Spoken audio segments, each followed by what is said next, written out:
नमस्कार, मी विकास. आपल्या सगळ्यांचं स्वागत आहे मराठी मनोरंजन विश्व या आपल्या चॅनलमध्ये. आणि 26 एप्रिलपासून जुनं फर्निचर हा चित्रपट आपल्या भेटीला येतो आहे आणि त्यानिमित्ताने या चित्रपटाचे निर्माता यतीन सर आपल्यासोबत आहेत. सर, आपलं खूप खूप स्वागत आहे. धन्यवाद. सर, काय सांगा, जेव्हा महेश सरांनी, एवढं मोठं नाव आहे महेश सरांचं इंडस्ट्रीमध्ये, जेव्हा असा माणूस आपल्याला एक कथा ऐकवतो तर पहिली रिॲक्शन काय असते?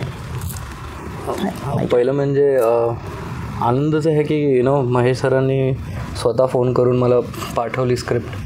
आणि एवढी चांगली स्क्रिप्ट, म्हणजे एवढं डिटेल्ड पूर्ण डायलॉगसोबत सरांनी मला पाठवलं. तर खूप आनंद झाला की मला त्यांनी पात्र म्हणजे समजलं की I can do this. And चांगलंच आनंद झाला की पहिला पण एक मूवी त्यांच्यासोबत केलेला, दे धक्का 2. तर महेश सरांबरोबर काम करायचा अनुभव तर होताच, पण मला वाटलं नव्हतं की लगेच त्याच्यानंतर लगेच एवढं 2 वर्षात दुसरं चित्रपट त्यांच्यासोबत करेन. तर आनंद आहे. पण नाची स्क्रिप्ट पूर्ण वाचल्यानंतर असली कोणती गोष्ट किंवा कोणता सीन तुम्हाला जास्त कनेक्ट झाला? ते तुम्ही चित्रपटातच बघा. आता मी तो रिव्हील करणार की जो सीन मला कनेक्ट झाला आहे तो ट्रेलरमध्ये नाही आहे. ओके. पण एक कनेक्ट ओव्हरऑल एक स्टोरीच कनेक्ट झाली की एक अशी स्टोरी आहे म्हणजे एक काळाची गरज पण आहे की आपली पिढी आणि आपल्या पूर्वची पिढी असते त्याच्यामधलं जो कम्युनिकेशन गॅप आहे तो गॅप कसा कमी होईल यावर म्हणजे कुठेतरी कोण आपण आईवडिलांना त्रास देतो आहे असं काहीच या चित्रपटात नाही आहे. एक दैनंदिन आपल्या जीवनातल्या छोट्या छोट्या गोष्टी असतात जिथे आपण आईवडिलांना थोडं वेळ देऊ शकतो आणि आपण ते देत नाही. असं नाही की आपण एवढे बिझी असतो की 5 मिनटं काढू शकत नाही. बरोबर. तर त्या विषयावर हा एक चित्रपट बनवला आहे आणि अत्यंत सुंदर चित्रपट बनला आहे. आणि गाणी आणि स्टार कास्ट खूप विचार करून सरांनी घेतली आहे. व तुमचं जे दृष्टिकोन आहे आईवडिलांच्या नाते पाहण्याचा त्या चित्रपटाच्या नंतर कसा बदलला?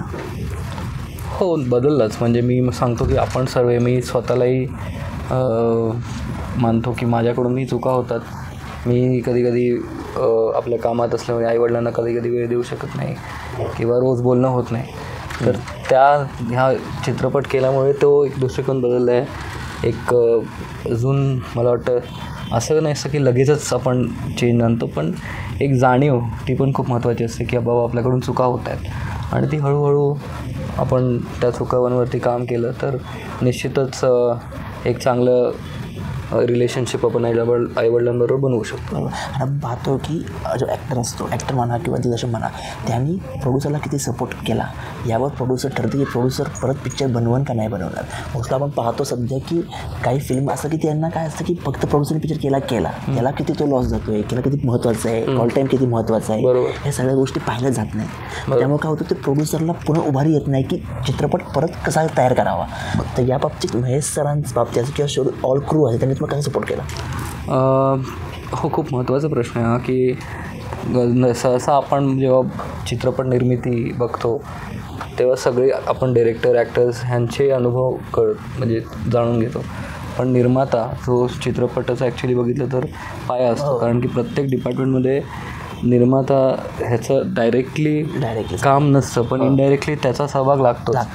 कारण की जोपर्यंत रिसोर्सेस बरोबर येत नाही तोपर्यंत कोणतीही गोष्ट होऊ शकत नाही. निर्मात्याचा तो सहभाग असताना ती जाणीव कधी महेश सरांबरोबर काम करताना मला एक निश्चितच हे का सांगायचं आहे की ते खूप डिसिप्लिन्ड डिरेक्टर आहेत आणि त्यामुळे ते खूप टॉपचे डिरेक्टर आहेत. आम्ही लंडनमध्ये पण शूट केलं दे धक्काचं, तर 7चा जर कॉल टाईम असायचा तर महेश सर 6:45ला सेटवर असायचे आणि 6:45ला ते सेटवर ते असणार म्हणून पूर्ण स्टार कास्ट आणि क्रू हे 6:40ला येऊन थांबायचे. म्हणजे एक महेश सराबरोबर आदर पण आहे आणि थोडी सांगू शकतो की थोडी भीती पण आहे. म्हणजे त्यांच्या अशी एक पर्सनॅलिटी आहे की महेश सरांना नाराज नाही करू शकत. बरोबर. तर त्यामुळे चांगले मोठे मोठे ॲक्टर्स पण त्यांना खूप आदराने वेळ पाळतात आणि ते वेळेत शूटिंग संपवतात. म्हणजे दे धक्कासारखा सिनेमा एवढे पात्र असून आम्ही तो मला वाटतं 19 दिवसात संपवला आणि हा सिनेमा पण 20-1 दिवसात संपवला सरांनी.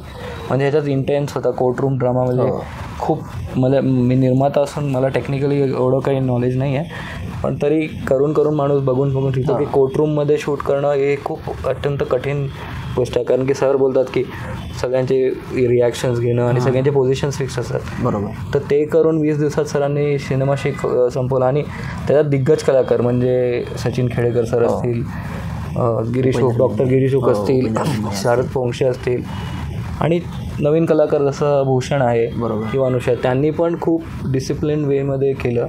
तर प्रोडक्शनला खरंमध्ये जे आम्ही एस्टिमेट धरून चाललेलो त्या एस्टिमेटच्या आतमध्ये शूटिंग झाली, ओव्हर बजेट झाला नाही. तर हे मी सरांना म्हणजे क्रेडिट देऊ शकतो की मी हा चित्रपट थोडा नंतरच्या स्टेजला आलो, पण तरीही सरांनी जे एस्टिमेट बनवलं त्यानंतर पण पोस्ट प्रोडक्शन ह्याच्यात डबिंग असू दे किंवा बाकी शेड्यूल असू दे, स्टारकास्टनी सरांनी डायरेक्शन टीमनी खूप सहकार्य केलं.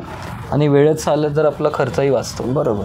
तर ते कुठेही म्हणजे अनाठाई खर्च झाला नाही असं मला वाटतं. आणि त्यासाठी मी आभारी आहे पूर्ण कास्ट आणि क्रू आणि सरांचा. बरोबर. आणि ते बाकीच्या सगळ्यांची पण जर असं फिल्म बनली तर आपल्याला पण ते जास्त स्क्रीनला लावायला सुद्धा स्वतःलाही गुस्सा आहे की जेव्हा इकडं फिल्ममध्ये आपल्याला जर बजेट चांगलं कमी बसलं तर आपल्याला ते स्क्रीन वाढवण्यासाठी त्याचा फायदा होतो. बरोबर. स्क्रीन तर, आणि ते पण एक प्रेक्षकाबरोबर पण असतं. प्रेक्षक जर आले आवर्जून पिक्चर मूवी बघण्यासाठी तर थिएटर ओनर स्क्रीनवर ते दाखवते. बरोबर. म्हणून माझी एक कळकळीची विनंती आहे की अत्यंत सुंदर चित्रपट बनला आहे, जो फक्त पालकांसाठी किंवा फक्त मुलांसाठी असं नाही, एक पूर्ण सहकुटुंब सहपरिवार बसून तुम्ही हा चित्रपट बघू शकता.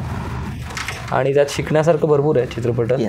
दोन्ही पिढीला, कुठेही कोणत्या पिढीला खाली दाखवून किंवा दोष देऊन हा चित्रपट बनवलेला नाही. दोघांची बाजू बरोबर मांडलेली गेली आहे. आणि त्यामुळे हा चित्रपट आवर्जून जर लोक आले तर थिएटरमध्ये पण थिएटरचे जे ओनर्स आहेत बरोबर ते तो पिक्चर ठेवतील थिएटरमध्ये आणि शोज अजून वाढवतील. नक्की. तुम्हाला या फिल्मसाठी खूप साऱ्या शुभेच्छा.